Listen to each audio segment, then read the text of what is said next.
Olá, seja bem-vindo a mais um episódio de O Divã, um podcast sobre a mente. Eu sou Fátima Aguiar, psicanalista e professora, e hoje vamos mergulhar em uma história que marcou profundamente os rumos da psicologia, da medicina e da cultura ocidental.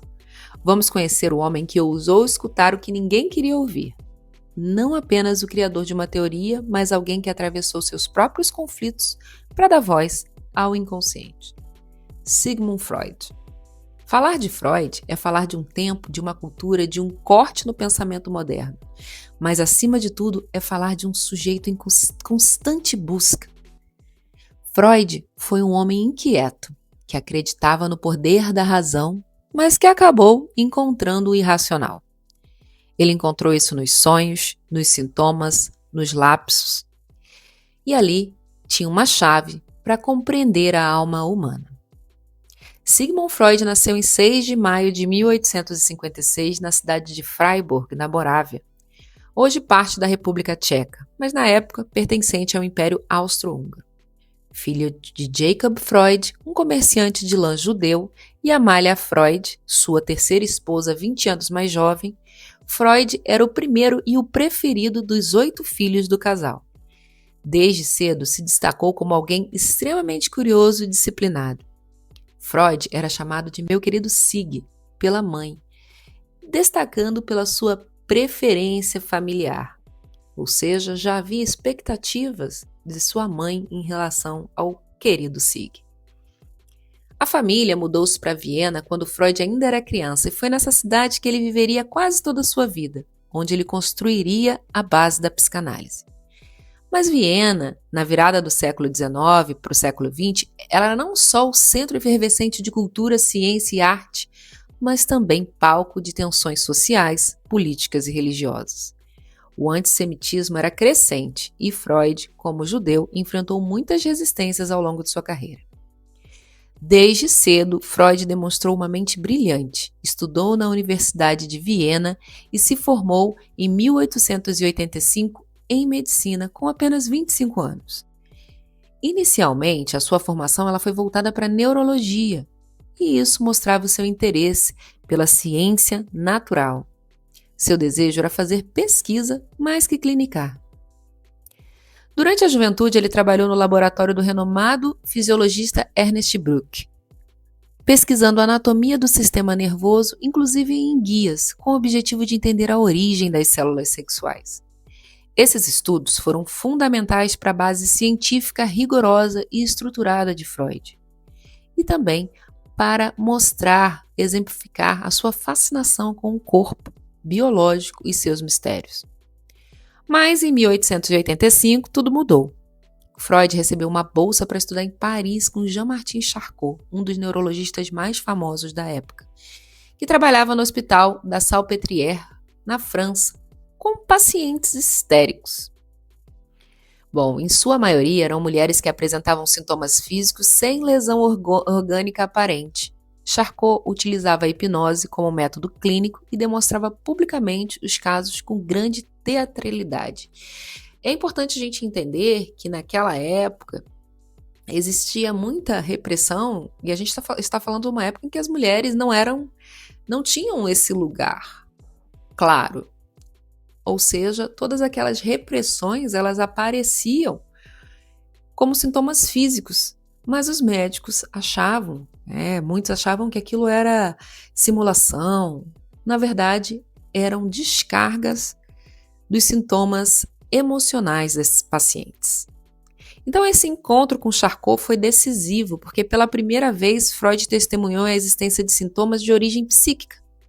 Sintomas que respondiam à sugestão hipnótica e não a intervenções corporais. Aquilo abalou profundamente seu paradigma médico. Ele percebeu que havia algo ali além do corpo. Uma outra cena invisível que agia sem ser vista. Nascia ali sua curiosidade pelo inconsciente. De volta a Viena, Freud passou a se dedicar ao atendimento de pacientes com sintomas histéricos e começou a trabalhar com Joseph Breuer, seu mentor e colaborador inicial. Breuer havia atendido o célebre caso de Ana O.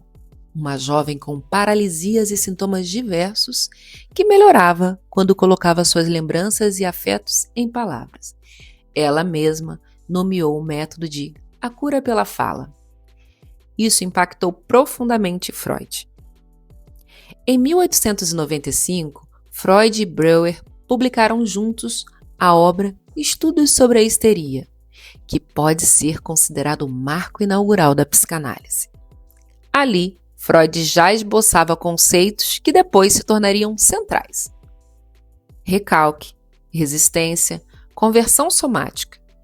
Ele começa a entender que os sintomas são formações de compromissos entre desejos inconscientes e proibições internas. Uma linguagem cifrada que precisa ser interpretada. Freud, no entanto, se afasta de Breuer. Ele não queria apenas tratar casos isolados, mas queria construir uma teoria da mente. Queria entender os caminhos universais do psiquismo. Para isso, mergulha em seus próprios sonhos, sintomas, lembranças e começa a escrever aquilo que se tornaria a sua obra mais famosa, A Interpretação dos Sonhos, publicada em 1900. Freud via os sonhos como uma via régia do inconsciente. Para Freud, os sonhos condensam, deslocam, disfarçam desejos recalcados.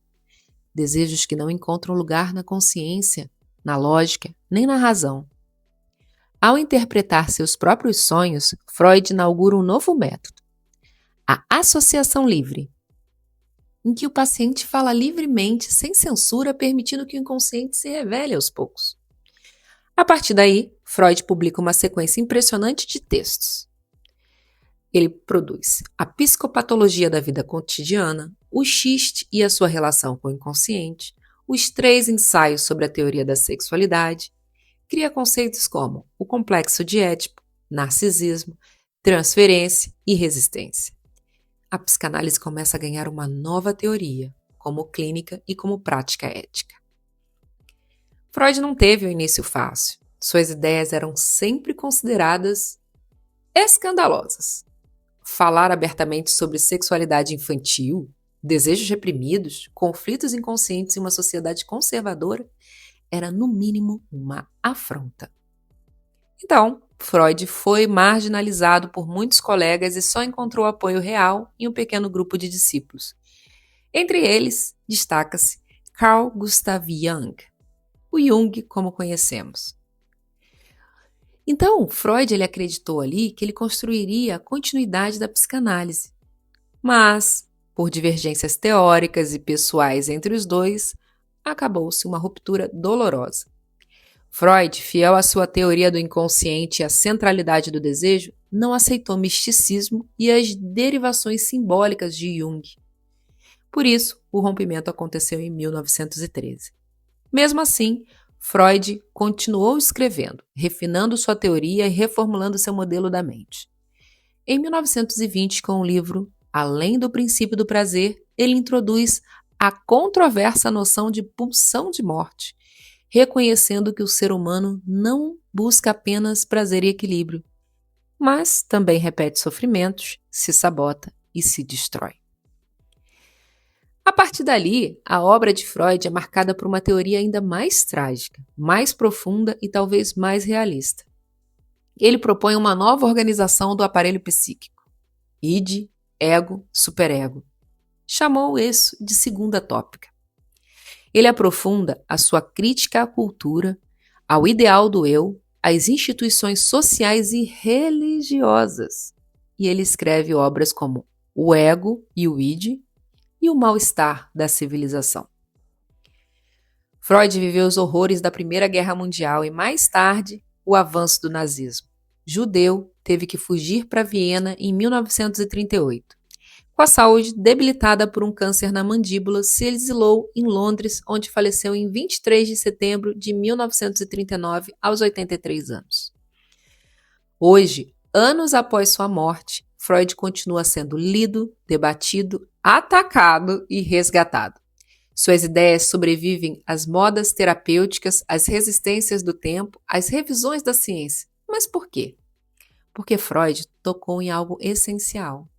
Ele tocou no sujeito, no desejo, no inconsciente e na ideia de que não somos donos plenos de nós mesmos e de que é preciso escutar aquilo que se cala dentro de cada um de nós. No próximo episódio, vamos explorar mais de perto essa virada que Freud fez ao abandonar a hipnose e escolher a fala como via de acesso do inconsciente. Falaremos sobre Charcot, Breuer, Ana Oh e o nascimento da psicanálise como método de prática. Eu sou Fátima Aguiar e esse foi mais um episódio de O Divã. Obrigada por estar comigo nessa jornada. Lembre-se, no começo foi o verbo e às vezes é na fala que a cura começa.